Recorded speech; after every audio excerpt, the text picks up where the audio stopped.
बाघ का करे जाते के ऊपर वाला भेजा। ओ ककाई डेरवाई गुनहगार नगरी।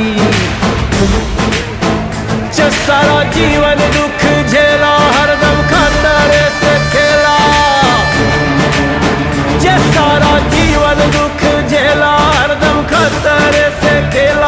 अब रोक के दिखाए अंगार नगरी। हो जे का बाघ का करे जाते के ऊपर वाला भेजा। हो ककाई डेरवाई गुनहगार नगरी।